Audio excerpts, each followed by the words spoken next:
Hey, what's up, everybody? So today we are going to talk about seasonal eating.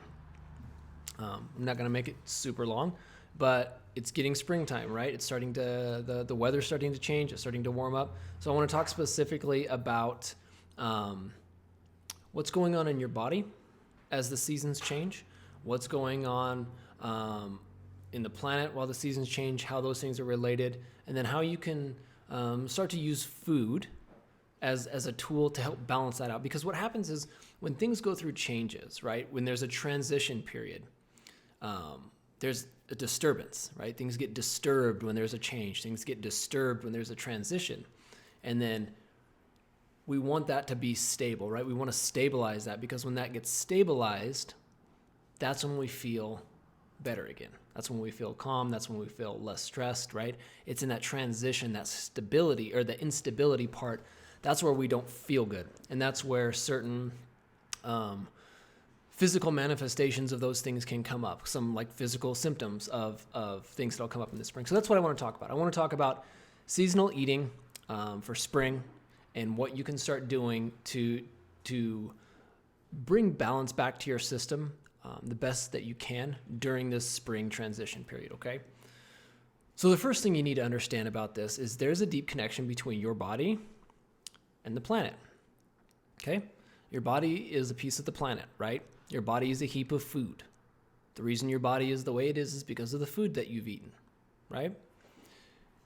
The food that you've eaten came from the planet. So there's a connection, there's a deep connection between what is happening with the planet and what is happening within you. We experience these things. You experience these things. It's just that most people don't make the connection. They don't understand that is what is going on. That's what is causing the thing that they're feeling, right? In the springtime, you might have a runny nose. You might start getting allergies and a runny nose or a cold or something. And you just might say, it's just cold season. I'm just getting some allergies, right?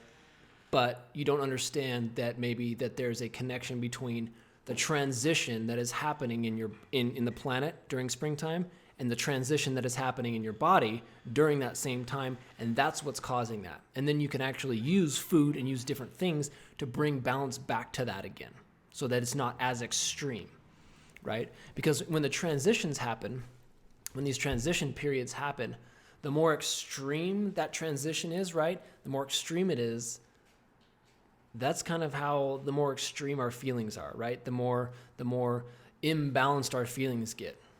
Even though these changes are naturally happening, if we can kind of curb that a little bit and bring a little bit more balance, we don't feel the effects the same way. You don't have allergies for a huge long period of time. You don't have a cold for a month, right? You can figure out how to balance that stuff out, okay?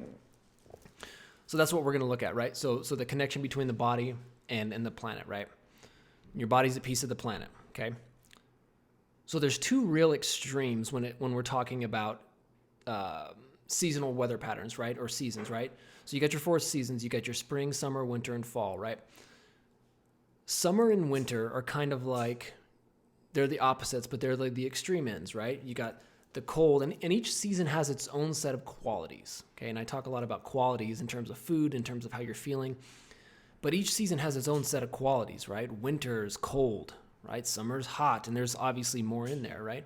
But winter and summer are those extremes, right? They're the extremes on the either end of that, the very cold, the very hot, right?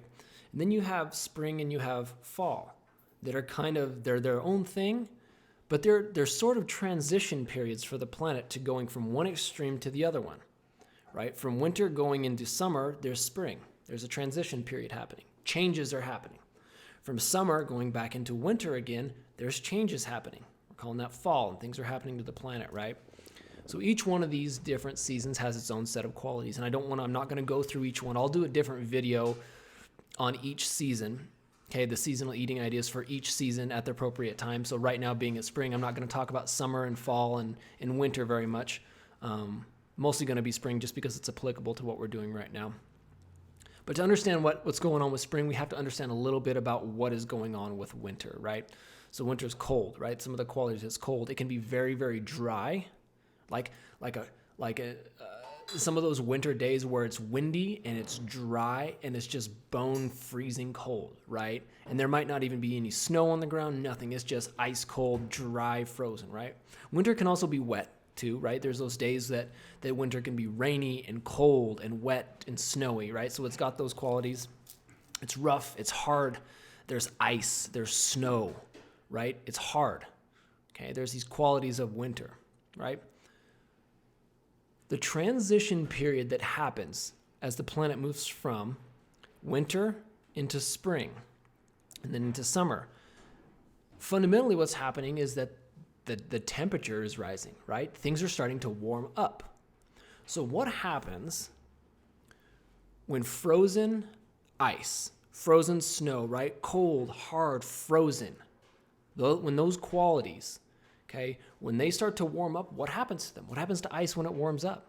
It starts to melt, right? What happens to snow when it warms up? It starts to melt, right? It turns from a solid to a liquid. It starts to melt.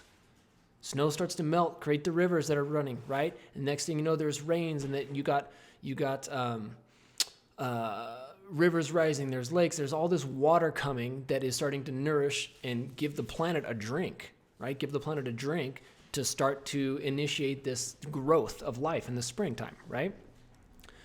But at the basic level, you got this freezing, this ice and snow melting, and it's turning from a solid to a liquid, right? So then there's certain qualities then that become, or that we can identify in terms of being spring, right? So spring is very similar to winter in that way, okay? Spring is still cool. It's not cold, it's not freezing cold, but it's cool still, right? You can experience, the unique part about spring is that you can experience days that are like winter, right? That cold, dry, sometimes wet, but cold, windy, right? And then the next day you can experience something more closer to summer where it's warm, the sun's out, right? So you got those different types of experiences during that. It's a transition time, okay? But the qualities of spring are still cool. They're cooler, right? They're heavy. That water is still there, right? The frozen ice is still, it's melting, and there's water that's still there. It's wet. It's slow. Okay, these are the qualities of spring. Now, what this means in terms of our own personal experience is that in the wintertime, we've talked about this before, right? Your body starts to take on the qualities of the environment that it's in, okay? So in the wintertime, if you spend hours out in the snow, freezing cold, snow, whatever, you're snowboarding, skiing, playing in the snow, sledding, your body starts to take on those qualities, right? You start to experience the qualities of winter, cold, wet, whatever they may be. Same thing is happening in the wintertime, even if you're not outside playing, okay? The certain connection between your body and the planet is in this cold period, or wherever you live, right, is in this cold period. And your body is accumulating these certain qualities that are associated with that, okay? The cold, the dry, the hard, right? Those qualities. Now, as the planet starts to warm up, and that ice starts to melt in the planet, the snow starts to melt on the planet, the same thing is happening within you at a certain level. Those qualities that you've accumulated over the winter are starting to turn into a liquid. They're starting to melt. They're starting to transition. This is why in the springtime, so many people get allergies. They get runny noses. They get congestion. They gain excess weight. They feel lethargic. They feel sad, okay, not depending on the day. All of those things have to do with water, right? Runny nose, watery eyes, congestion, right? Excess weight gain. Okay, a lot of these symptoms or these things that we experience as unpleasant as it comes into the spring have to do with our bodies transitioning from this buildup of what happened in the winter to transitioning into the summertime where it's a completely different quality, okay? And we experience that physically. We call it colds, we call it congestion, we call it allergies, we call it all kinds of different things. But that's essentially what it's doing, right? You got this cold part and it's liquefying and it's transitioning to a different phase. And we don't like that, right? We don't like that feeling. We don't like that unstable transition feeling. So what can you do? You can eat in certain ways. You can use food as a tool to eat in certain ways that will help curb that or help balance that. You should be eating certain ways in the wintertime. You should be eating different ways in the summertime. You should be eating different ways in the springtime. You should be eating different ways in the fall. Why should you be eating those ways? Because each of those different seasons have different qualities. And if the food that you're eating is of a certain way, it can either aggravate those qualities of the season, or it can help pacify or balance the qualities of that season. Here's an example. If it's wintertime and you constantly ate, even though fresh fruit like apples, right, are healthy, right? They're healthy. Okay. If you ate a bunch of cold, you have your apples in the fridge, or you have a bunch of fresh fruit, but it's always cold, right? And you have it in the fridge. If you're constantly eating a bunch of cold, hard, sharp, penetrating food like that, okay, maybe some dry stuff like that, it's going to increase or aggravate the qualities that are the wintry qualities that are within you. Okay, same thing goes for summer. If it's in the summertime and it's very hot outside, and that's what your body is experiencing, and if you're constantly eating hot foods, hot soups, hot peppers, spicy things, all that's going to do is aggravate those qualities within you. So eating a certain way during the season can help bring balance to your physical system. It's a tool. It has nothing to do with dieting. It has nothing to do with weight loss. It has nothing to do with any of that. It has everything to do with using food as a tool, because food is part of the body, and using that to help balance your system, because the more balanced you are, the more healthy you feel. The more stable you feel, the less stressed you feel. Okay? That's what I'm talking about.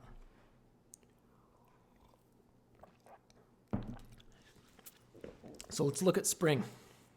Let's look at spring and the foods for spring, okay? So spring still, and all this, you guys, all this has to do, this isn't, people talk about getting variety, right? Oh, the key to nutrition or the key to health is getting variety, right? How do you even know what variety to choose from? There's thousands of options of food out there to choose from. How do you even know which one to choose? You do it by the qualities of food, the qualities of the food and the qualities that you are experiencing within your own self.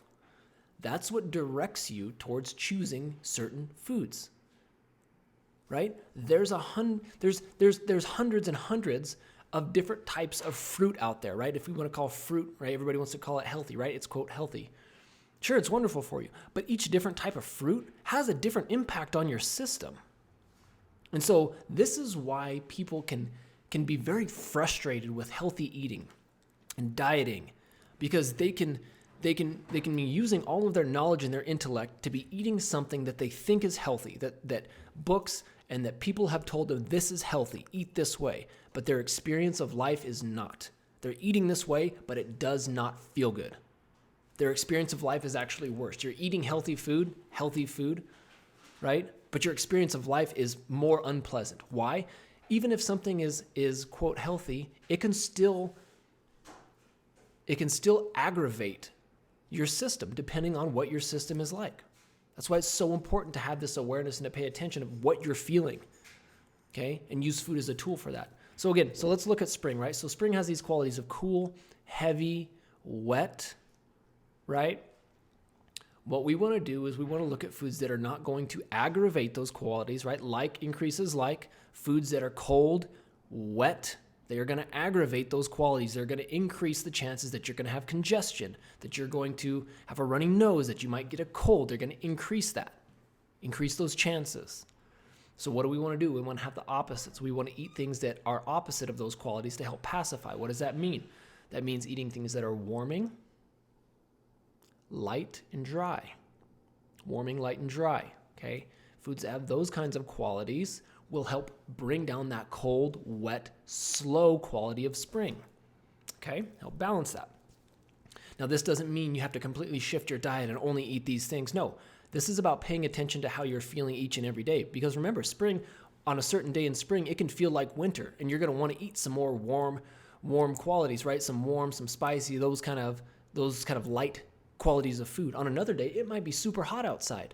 You don't want to eat the foods that are spicy when it's hot outside. Okay, you want to help bring that balance there. Okay, so it's about paying attention, right? But in general, in spring, we're talking about if spring is generally cold, right? Wet, slow, rainy. We want to eat those warming, light, and dry foods. Those are going to help bring that down. What does that mean, right? What are those warming, light, and dry foods? Well, you can think about soups. Warming is, you can talk about warming being as in terms of temperature. It's warm soups, drinks, things like that that are warm. You can also talk about warm being of a quality like pungent as in spicy, right? And certain foods have warming qualities within them, even though they might not even be spicy to the taste. They have a warming quality as they get inside your system.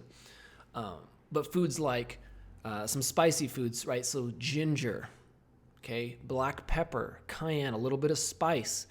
Okay, if you're feeling that cold quality, will help bring that out, right? It'll help balance that and warm you back up. Also, when we're talking about, when we are talking about specific tastes, when we're talking about specific tastes that are associated with warming, right? Dry, light. We're talking about the taste of pungent, bitter, and astringent. Pungent, bitter, astringent. Those are the three tastes that are associated with that. The other three tastes, okay, that are the opposite of that are the sweet, salty, sour tastes. Sweet, salty, and sour are associated with winter, spring, right? The cold, the wet, the heavy.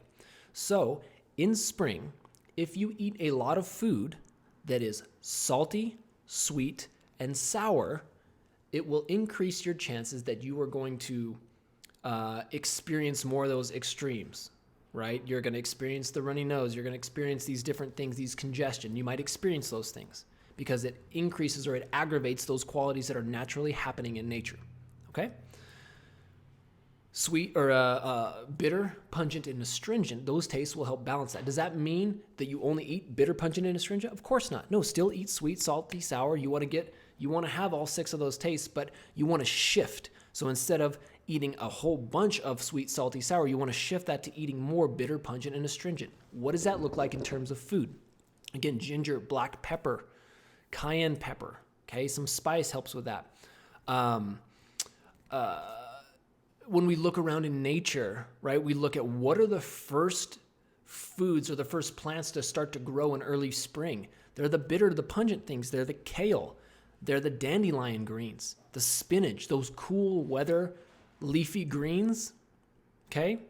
Those are the bitter, pungent, and astringent ones that you can start to eat more of that will help balance that out. That's why they're available in nature. That's why tomatoes are not available in March, because the qualities of a tomato don't sit, okay? They don't help balance out the natural qualities that are happening. Tomatoes come later in the summer. Tomatoes are very juicy. Tomatoes are very watery. Tomatoes are very wet, and they help in the hot season. They help bring and cool down the heat, right, in the summertime. So paying attention to that, the dandelion greens, the spinach, all of those dark leafy greens, okay, things like turmeric, things like ginger, things like neem, okay, they will bring those that bitter, pungent, and astringent taste to you, okay? Some of the things that you want to avoid, okay? This doesn't mean you have to completely avoid them at all costs, but what I'm saying is the more you eat of these things, the more chances that those qualities will be aggravated within you. You want to avoid the heavy, the oily, the fried foods, the highly processed foods. Avoid those the best that you can, okay? The heavy foods like that. You want to reduce the sweet, salty, sour tastes. Still, you can still have them, but in whole food forms, and you want to shift, okay, how much of that you're eating.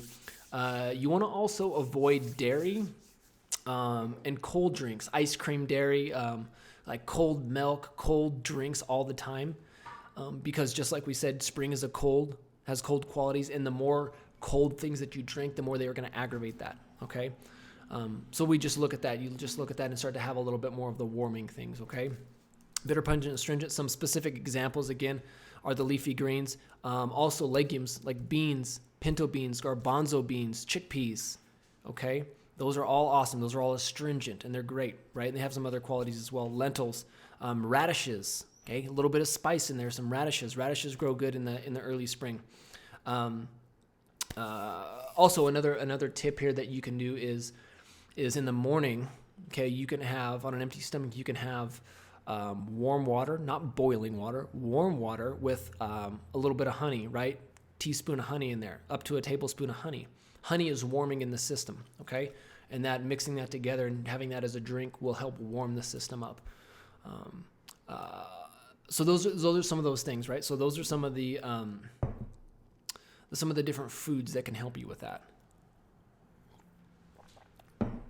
So that doesn't mean you have to go on a strict diet. That just means you're more aware. All of these talks, you guys, all I'm saying is be more aware. Be more aware of what is happening within you and start to become more aware of what's happening around you and start to pay more attention to what you eat and how it is impacting you. Because your experience of life is based on how you feel. It's not based on what somebody says. It's not based on what somebody says is healthy, what somebody says is not healthy. It's how you feel. It's how you feel. Okay? So you start paying attention to that. Start paying attention to that and using food as a tool. Food's a wonderful tool in that way. I'll start to talk a little bit more too as we transition into summer, because there's a whole different way to start to eat in the summer, right? But again, it's all about paying attention to your system. But spring, like I said, spring again, it's that transition. And here's what you might be able to expect. Like I experience this on a daily basis right now. I can feel the